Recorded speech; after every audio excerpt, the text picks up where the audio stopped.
else that yes, but you know, but we did a dipstick test. Okay, a dipstick test is I have no way of checking what is it 2 crore houses. There's no way. Only government can do that. No private agency, no Deloitte, no PWS, nobody can check 2 crore houses. Only government can do that, okay? So either you trust government. If you don't trust government and you want to check, you can only do a dipstick test. Go to random places and see. Yes. So we've done a dipstick test and these people got their houses built, okay? Almost cent percent wherever we went, and they said, yes, we've got, some people have got the first installment, we've got the second installment, and they're saying, as soon as the roof is laid, we go to the guy, okay, he comes and checks, roof is laid, within a few days, second installment comes. When you complete the hall, they give us the final installment. And these are Hindu families, Muslim families, Sikh families, okay, whom we've spoken to, who got their houses. Yeah. Okay, so this is very interesting. Okay, now let me finish your thought, and I want to get Mr. Yeah, Puri the thing is, you see, what we have been witnessing in Prime Minister Modi's governance for ever since 2014, the move away from identity politics to development politics. So the minute you are talking about religious identity, caste identity, वो आएगा जोयता, उसका भी time आएगा. Okay, we are people vote, which is rightly said, on emotions. Okay, you'll take the house, you'll take the Ujjwala, you'll take the toilet. Doesn't mean you'll vote for the person. Okay, so people vote on emotions. We have to accept that. But their lives are becoming better, which is what is fundamentally. Country is becoming better, their lives are becoming better, and that unleashes. Because the person who gets the pakka roof, then he's thinking, I want a scooter. Okay, then he's got the scooter. Then he's thinking, now I want to shop for better clothes. The entire economy starts benefiting because aspirational values go up. Okay, hang a second. Let me get Mr. Joshi in. Mr. Joshi, on the specificity of something which is applicable to a lot of these schemes, okay, but has become the underlying root of them, the ability to have the accounts in which you can do a direct cash transfer. Earlier, ladies and gentlemen, cash delivery of government scheme meant that you went to a particular office where a guy is sitting, there's a long line, he's got a wad of notes and he's sitting in his register, you're coming and doing an angutha chap and it's about up to him. Okay, in a ration shop, it was a monopoly and it was the ugliest monopoly. If he felt like giving you food, didn't feel like giving you food, what could you do about it? You didn't have any other option because you only could go to that one ration shop. So it's a game changer, direct cash transfer. Now, I would like to tell you what has happened is with digitalization, things have become easier. And since you know that the cooperative banks, especially the district and state cooperative banks and the primary agriculture credit societies have existence across the country, especially in the rural areas, even in the urban areas. So it has become easier for almost everybody, even the poor people, to eventually go ahead and open accounts there, especially the PM Jan Dhan Yojana and all of that. Now, what has happened is this, that, Honorable, Cooperation Minister Amit Shah ji said that, now the accounts, now they're going to make sure that basically computerization of the primary agriculture cooperative societies is going to eventually happen. So the packs are going to be computerized. Now, NABARD has taken out a tender for implementing the same. It does take a little bit of time, but you have to know that there's a brighter future coming in. So yes, money is reaching everybody through the cooperatives now and will reach through the cooperatives, but also the cooperatives are moving to something new now. It's moving towards digitalization now. So possibly. So you're focusing on the cooperatives. I wanted to just to mention that all of the monies that are disbursed by central government don't go through the cooperatives. That's what the concept of direct cash transfer is. I'm told Aditya Chamaria is joining us. I'm expecting union ministers to start joining us from 3 o'clock onwards. We're also expecting Nirmala Sitharaman to be speaking out, and I'm expecting a press conference to be coming from the finance ministry and their team. But let me get Mr. Jain into this concept. Mr. Jain, just on a theme that when the government announces a scheme, okay, our biggest problem was not that the government did not try good schemes, was the implementation of them. Have we become better at implementing them? Mr. Jain, can you hear me, sir? Can you hear us?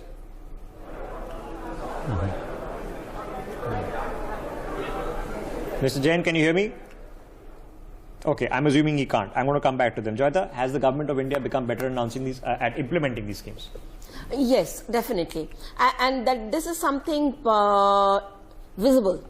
Okay, so when it comes to visible in terms of when you're talking about any schemes for that matter, if you go and talk to people, I mean, processes have been kind of, I would say, simplified. I still do not know whether they have been able to cut off this totally when it comes to No, but implementing. we think of totals, so it will never happen. No, totals, so I'm sure it doesn't happen in America also. But have we become better at it? Okay, I was discussing in the morning, Joyita, that 10 years ago, if you and I were sitting on budget evening, we'd be discussing the price of onions. Nobody's mentioned the price of onions once today. Okay, Yeah. It's become irrelevant to the political economy of the country, which is a great thing. Yes. Okay, so have the budget leaks become sort of irrelevant? Is it no longer the biggest issue? Nobody's talking about that only 1 rupee reaches the Antyodaya. If you ask me, look at it, Rishabh, we are not even talking that much about, say, for example, the tax rebates that have been given. We are looking, okay, we discussed a bit of it, but now we are looking at the bigger picture. So obviously, India also has moved ahead, and I would say significantly in the last 8-9 years that Mr. Modi has been in charge. He significantly, I would say, shifted the narrative to, say, as you said, from inflation towards actual development. Because you see, and when you're looking at it, I would say the handling of the economy at a time when there have been supply chain disruptions, first due to COVID, then there is the Ukraine war, and there have been problems in terms of, say, fertilizer, oil, and all that. Okay, it has been tough so other bringing than the fertilizers, inflation down. ladies and gentlemen, one thing which is of course notably absent from budgets of the recent times have been oil subsidies. They're gone. Not many changes are possible in the indirect tax regime other than duties, customs, because everything comes under the GST Council, which sits all year round, which is completely a separate exercise. So the budget and the impact it has, of course, has fundamentally changed. Atul Puri, just get your thoughts on what has just happened, and then I want to ask you some specific questions. Mr. Puri. Yeah, so basically with respect to the common changes which have happened are more related to the economics of the investments which the country is making. It's basically the robust investment, the robust infrastructure. But that's the theory, Mr. Puri. Yeah. Okay, in practice, how is your life, which now when you go and advise people, how has their lives changed? So, see, I practice on the direct tax matters. So basically, if I talk about the income tax side, there is not much of change which the budget has introduced. It's primarily since we are more into the investment mode, so that is why it is basically the collections which are being more focused by the government rather than on the So then, when you're having only very little practical relief in terms of application, in terms of implementation, in terms of compliance, in terms of all the other headaches when it comes to incorporating a tax that, let's face it, pays salaries for you guys, okay, has it become easier for people to operate from 1st of April? Yeah, so basically, I will just mention a couple of points. What is the ease which has been offered in this budget? So primarily, what we used to have earlier was multiple tax forms which were there. So this is the one major change which has been introduced from this next assessment year, where there will be one single unified form, and that form will be applicable for all across the line, all the income tax assessees. So that's a very welcome move, because the multiple forms were bringing in multiple confusions, and there were a lot of defective returns which were being filed because of that reason. Okay, so government, finish your thought. Yeah. Finish your thought. One major change which has been brought in with respect to the high net worth individuals was with respect to the change in surcharge. This the highest surcharge which was applicable earlier was at 37%, and this has been reduced to 25%, which is actually a welcome move towards the income concentration in the hands of the high net worth individuals for the purpose of more. What income concentration means that they are no longer keeping their money in Swiss accounts or leaving for Dubai and Singapore, which is a problem. It's a drain. There are honest people. Everybody is not Malia, okay? So there are honest people who earn a living, and if you live in a capitalist economy, that at one end you do Elon Musk, wah wah, what a great man, okay, Jeff Bezos, okay, we lean forward. But anybody in our own country makes money, oh no, bad guy, crook, okay, or gaya kisi ka chamcha. So then what happened, if somebody's worked hard, generally not done any scam, generally worked hard, okay, done well, created wealth for themselves and for others, and you're telling them, I'm going to take away 50%, well, they're leaving for Dubai, okay, they've already gone, most of them, and you lose wealth, okay, and that's a stupid idea. So this is a smart way. There's a reason that the British operate the Cayman Islands, no, even though they claim they don't, there's a reason they do it. Okay, Aditya Chamaria joining us on the broadcast. Mr. Chamaria, your 4 quick takes, and I have a couple of specific questions. As far as we are concerned, this is a good budget, and as the budget its emphasis on the tourism and its emphasis on infrastructure. Both are very good for ropeways, and we feel that once the 50 cities destinations are identified by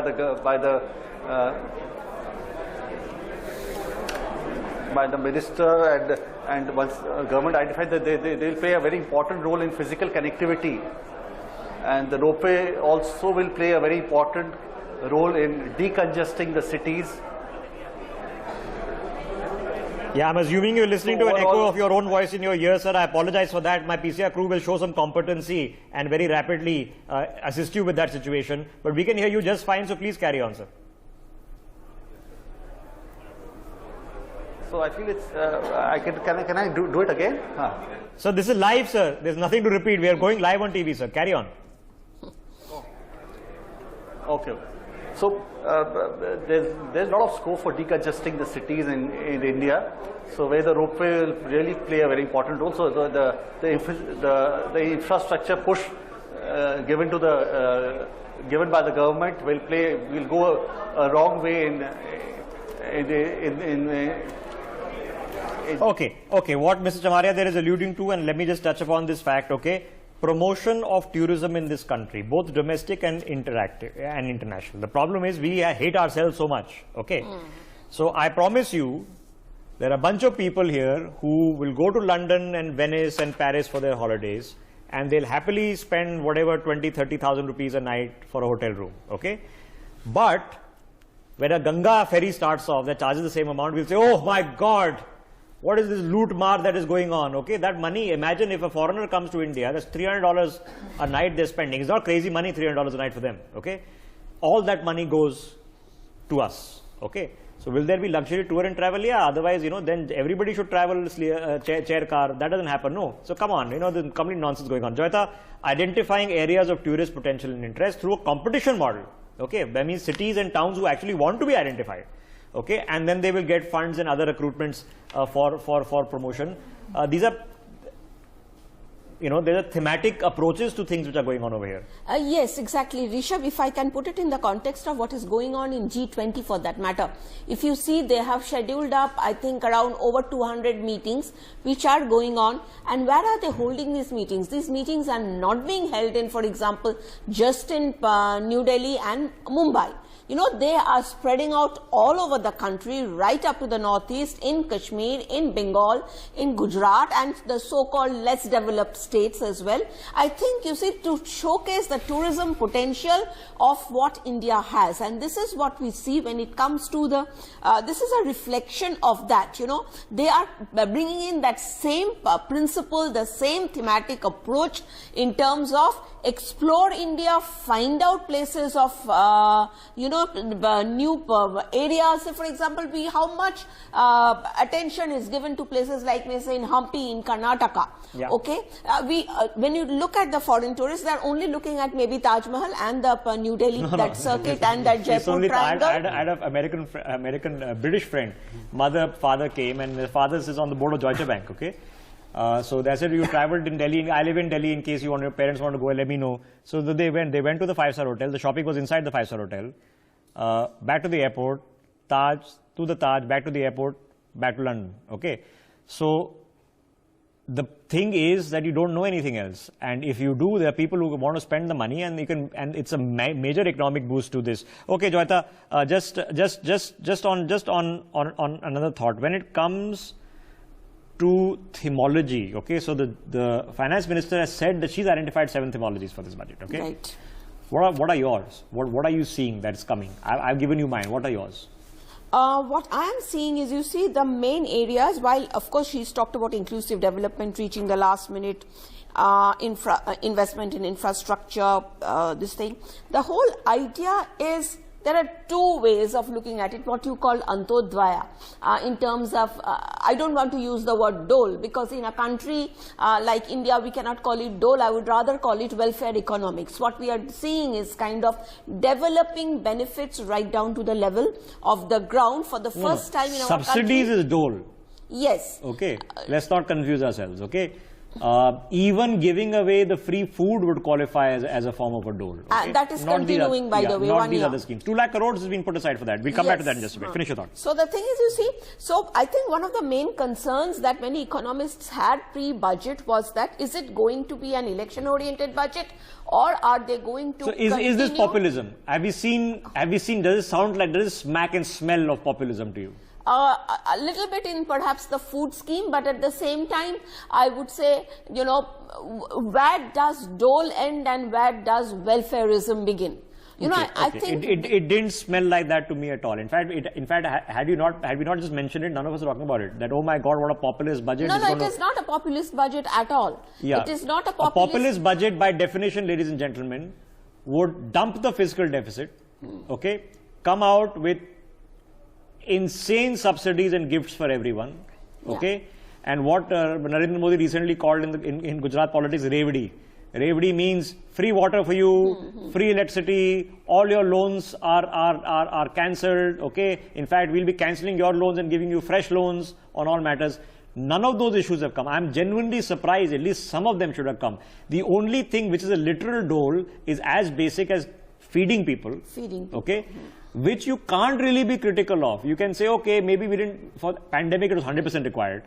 Maybe it wasn't required, but they're stretching it till election, so you can say, okay, maybe they're pushing it a little bit, okay?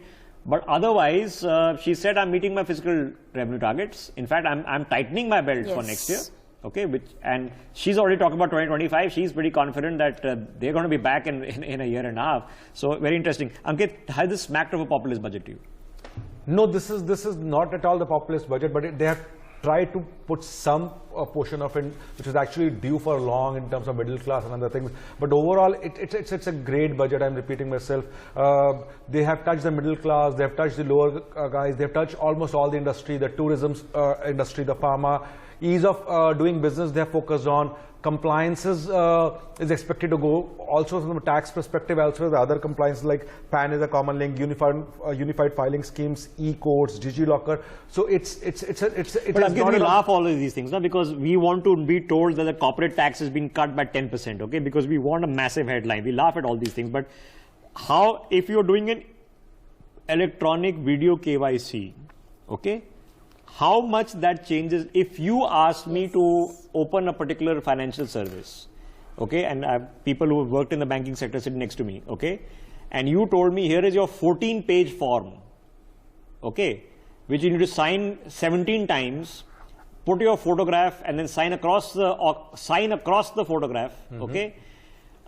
Unless somebody is filling that form for me, I have no idea what I'm filling. I am walking away, okay. Today, 3 minutes later, so somebody calls you from a call center, please show me your PAN card, okay, seen, done, show me your Aadhaar card, OTP, done, cut, done, okay. Right. It changes the scope of things for both the people providing the service and receiving the service, okay, and that's not a joke, Anshuman Joshi. Gee, so what has basically happened is this, that, you know, technology has basically, you know, helped everybody, whether the banking institutions, non-banking finance companies, or the individuals opening accounts, or maybe doing digital lending and everything. I personally feel it has really brought down the burden of all the banking institutions, because now the way is digital. Now it's no more traditional ways that you open 100 branches and reach out to people. Now it's on the internet. You know, you reach out to everybody, and it's easier for everybody to simply go and do a KYC. Even as somebody who's not even educated, for example, simply could go ahead and show their ID in their hand, and it's very simple. It's tremendously brought down the Okay, so when the finance minister in a budget speech, which is supposed to be this focus of, millions of people are watching this, and she's talking about DigiLocker, okay, and most people don't know what the heck DigiLocker is. Should they tomorrow learn DigiLocker? Well, DigiLocker saves everybody's time. All your documents are pretty much there. So theoretically should be there, okay? Yes, it's there. So let's say you have a driver's license. But not all my documents. Right. So let's say you have a driver's license. Yeah. You're not carrying it with you. It's very easy. You can simply go ahead and pull out a driver's license from the DigiLocker. You have a passport. You can pull it out. Not necessary. You may always carry your documents with you. And that's the best way because it's something which is encrypted and it's something which can be verified by the government agencies. Okay, so I want you, go ahead, Mr. Puri, I would like to pitch in on this, Rishabh. Basically, it's DigiLocker is one of the revolution which Indian tech industry has introduced, or the Indian government has introduced, because it has basically unified all your documents. I have been personally using from a very, very long time. And I will also add one more such kind of a utility, which is Digi Yatra. I don't know how many of them have used it. I have been using it. Please educate us. I don't have no idea. I have been using it from inception. Trust me, it's a revolution. Nobody in the world has actually done such kind of thing. It is going to reduce your time for travel. You just have to upload your boarding pass onto the Digi Yatra app, and you just walk through. You just zip through the all the gates, security checks. Yeah, and I from Dubai airport. Not even immigration is scan your passport and walk off yourself. Okay, so things are changing. We're heading in the right direction, but these things start mattering. Okay, which is the job of government, which is to make your life easier and let you do what you need to do to facilitate the economy. Okay, I'm going to have to take a very short break at some point of time. We're going to come back and discuss direct taxes in detail between 2 to 3 o'clock. So if you're waiting for tune on that, the details are on your screens.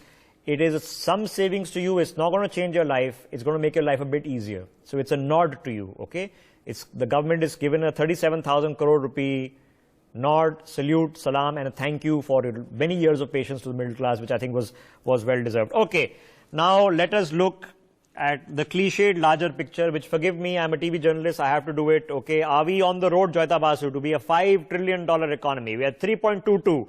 We are going to be growing at about 6.5 to 7. Okay, so by this time, next year, we'll be at $3.44 trillion. $5 trillion. How do we get there, Joyita Basu? Obviously, one way will be, our digital India, in terms of, I think that is one way. Of course, we have to think in terms of manufacturing and whether this budget is going to give enough push to manufacturing or not, but I think it will. It is not that it is not. MSMEs, startups, and all these things, I think, will go a long way in helping us to achieve that target. And I think in terms of achieving that target, I would say maybe... Yeah, honestly, if you're looking in the budget speech for details on this, you're not going to find them. You will find them in the budget documents. But I'll take you through the headline figures. When we are saying that we are spending 9 times more on railways than we did in 2013. Okay, 9x, not 9% more, 9 times more. Okay. Now, I just want you to imagine in the back of your mind, and again, take your nimbu, mirch, fingers, puri nazar, okay, put all those aside. I just want you to imagine in the back of your mind, have the frequency of devastating rail accidents in this country reduced? I think it... And I can tell you anecdotally as a TV journalist that it would happen a few times a year for sure. Okay? And again, fingers crossed, no news is good news. Okay, I just took a train from Ludhiana to Delhi in 3.5 hours. It takes me 7 hours to drive. The train was traveling at 130, and this is a Shatabdi, not even a Vande Bharat. It travels 150. I can't drive a car at 130 constantly for 3 hours. It's not possible. That was the first train journey I've taken in 15 years. Because why would anybody travel by Indian Rail? Either you fly or you drive. If it's short enough, you drive. If it's long enough, you fly. Okay, it's changed my perspective completely, that you can have high-speed rail. And because my memory of high-speed rail as a child was khatak, khatak, khatak, khatak, khatak, khatak, khatak, khatak, khatak, until I went to England and I realized that they have joined rails. There is no khatak, khatak, khatak, khatak. And it doesn't happen now here in India. These are fundamental changes that start taking place. Let me get Mr. Puri back in. Mr. Puri, in terms of themology, because when we say we are doing 2 lakh crores in rail and 7 to 10 lakh crores in infrastructure, at a larger level, this means the roads, that's the Delhi-Meerut highway, the RRTS, your metro, which your friends and family are going to take. This has to translate somewhere. Is it translating in the right places?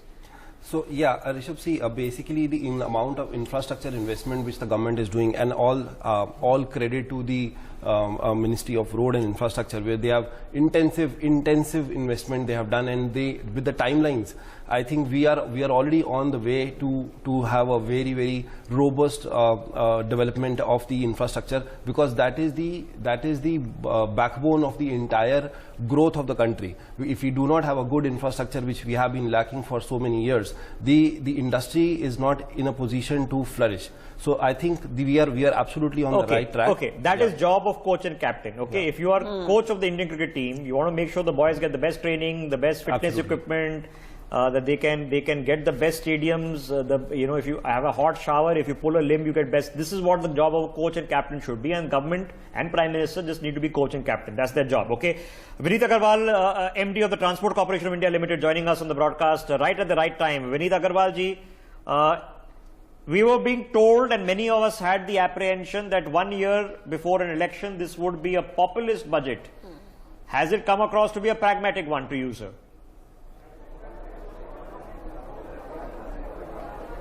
Yes, I certainly agree that it is a more pragmatic budget than a populist one. Clearly, because this is one of the reasons is that the amount of expenditure that the government is looking to do capex versus opex, I think that clearly ensures that we are going to be on a growth path even after the budget, after the elections.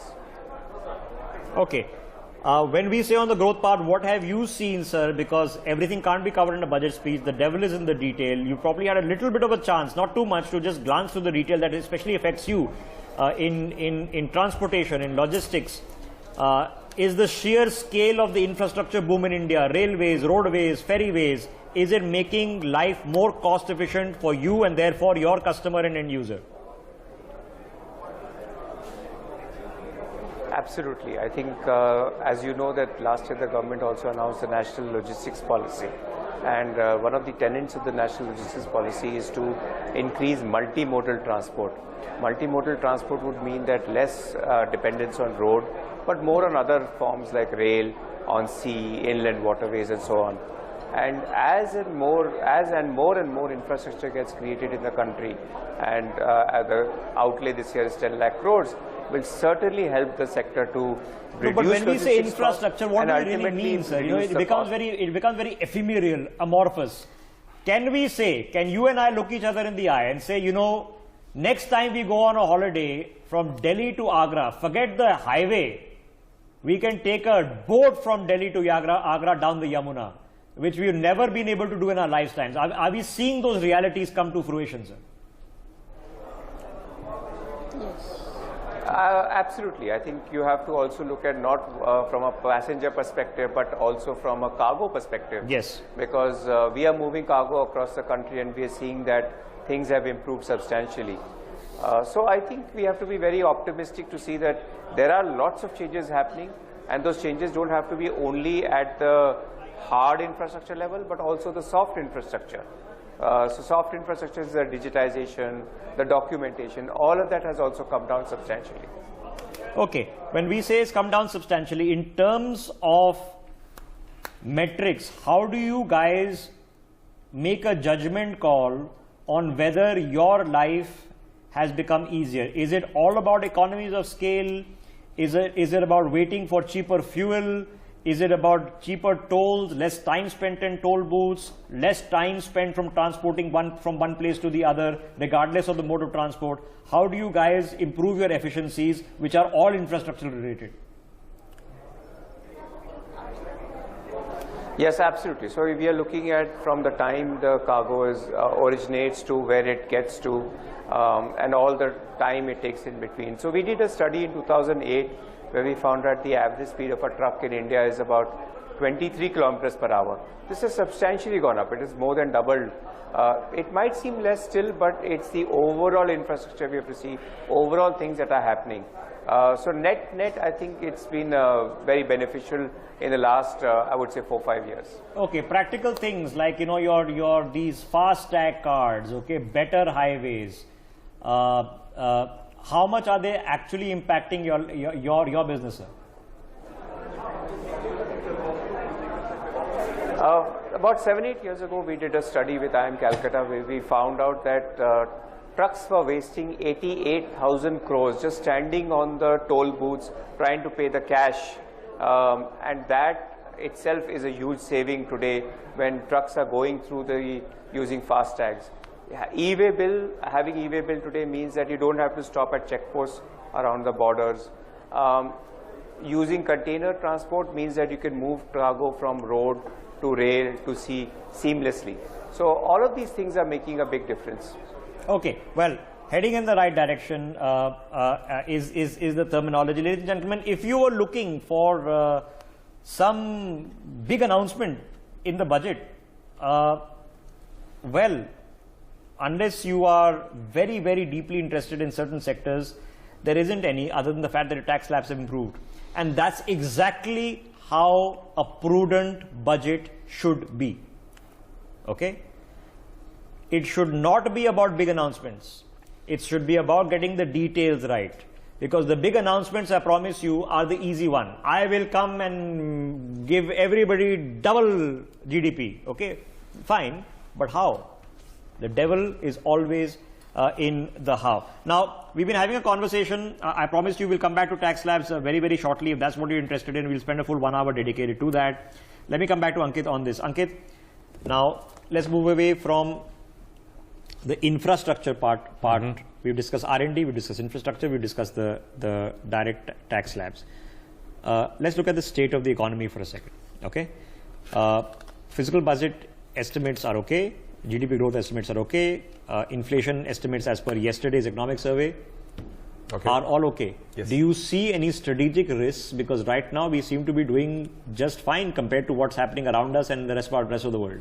So the only strategic risk I look at it with the recession coming globally. So if this recession would not have been, then we would have been growing at the double digit. We would have been crossing 10% for sure, that I strongly believe in. But because of the recession hitting all over the world, we have gone down to 7% this year and expected to be around 6.5% next year. And if that hit continues globally for the next 3 or 4 quarters, so that is the only challenge I see, that the growth rate might further shrink. Okay, growth rate might further shrink, but Anshuman Joshi, to the best of your best guesstimate, are we still running a recessionary risk? We've had it, of course, during pandemic. But is India, because India seems to be in a different orbit to what the rest of the world is doing. What's going on? No, I think we are definitely not having that risk at all. So I think the world, if you look at, they're basically, going literally through that situation right now. Coming to India, India is still doing fine. India is still doing better. And I think this budget is fabulous budget for, I think, making things grow. You also mentioned earlier that, how would eventually this really work out? How would we have a $5 trillion? Because our stock markets were completely, not too long ago, dependent on money of FIIs. That's it. Right. They chose when the market went up and they chose when the market went down. The FIIs have been consistently pulling out money for the past 1.5 years because their economies have been in trouble. Interest rates have gone up, so it's better for them to take money back home. Right. Our market is still at record highs. There seems to be something structurally different there. Well, I personally feel, if you've noticed that there have been several legislative changes in the FAMA Act also. So a lot of even the Indian companies, Indian businesses are going global, trying to make their Indian companies more stronger, which is eventually also going to be penetrating a lot of growth, because if you look at the history, look at majority of these American companies, they've gone global to be successful. No, absolutely right. So if there can be a McDonald's in India, there should be Haldirams in New York as well. I understand the concept, but the point I'm trying to make, Mr. Puri, jump in on this, okay? Yeah. Now, some Indians who have the wherewithal, okay, would be investing in US stocks, okay? Some Chinese would be investing in US stocks. But if we were to pull out all our institutional money, okay, whether it comes from private, from funds, or from other larger institutions, we won't be able to tank the US stock market, okay? The reverse was true. Okay, but the FIIs have been net pulling out money and the stock market is still doing well. So there seems to be some domestic structural change going on, which we haven't seen ever before. Something is different. And this is despite the fact that people have been trying to short Adani for the past few weeks, successfully, unsuccessfully, of course, is an open argument. So the market is still holding up. Yeah, so see, basically, it's a very well stated that basically the entire investment which is coming in from the FIIs into India, they behave more like opportunistic in this situation. Yeah. So it's more, you know, whenever they see that there are any kind of downstreams coming in, they're the first one to run away from the situation. And whenever they see that okay, there is something positive in, then they pump in the money back into India. So coming back to the situation where we as Indians can have this kind of liberty in an international market, I don't see that as in the near future. Okay, so yeah. I've got nothing to cry about today. I'm not panicking about inflation. It's okay. GDP growth could be slightly better. I mean, we need to be beyond 8% really to make it to 5 trillion in a reasonable point of time. There is a global, but we're growing fastest in the world, so can't complain there. Our fiscal deficit, can't find an issue with it. What do I find an issue with? If I really wanted to find an issue, okay. I'm not going to say if I was advising a certain political party, but if I wanted to find an issue with the budget, where would I find Joyita Basu?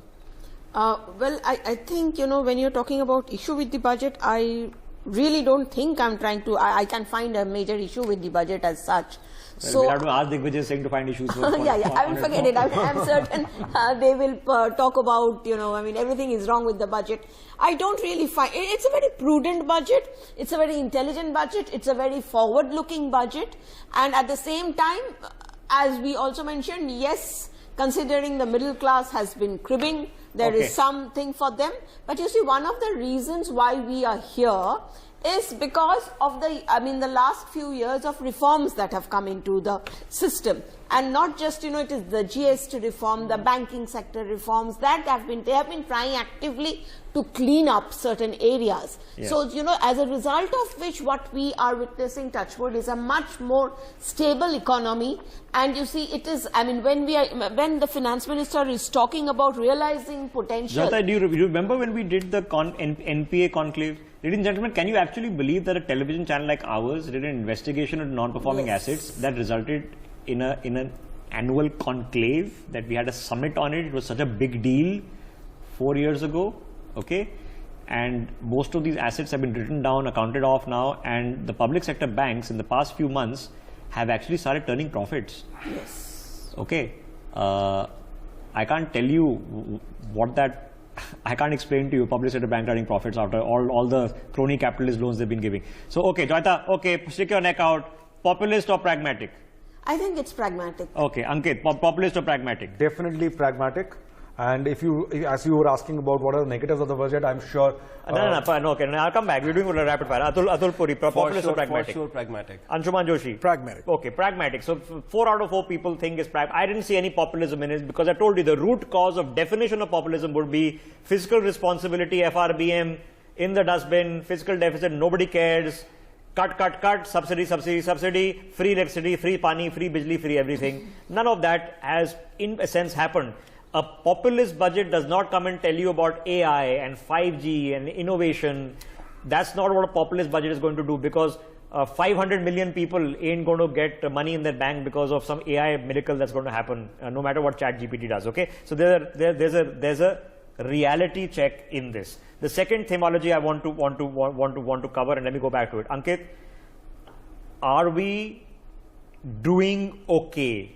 Are we in trouble, or are we doing actually pretty well? I think we are doing okay, but there's always an improvement area which we all will keep focusing. Okay, so we are doing okay, but can be better. Yes. Okay, Anshuman, are we doing okay? Are we doing pretty decently, or No, are we in trouble? we're doing decent, and I'm sure we're going to progress. We're going to progress. Decent for sure. and go better. Joyita Basu, is the country giving you the feeling that we are doing decently, okay? Or are you think we're doing, we're just carrying on, or are we doing, are we in trouble? Well, when I see in the global context, we are more than decent. We are better than decent.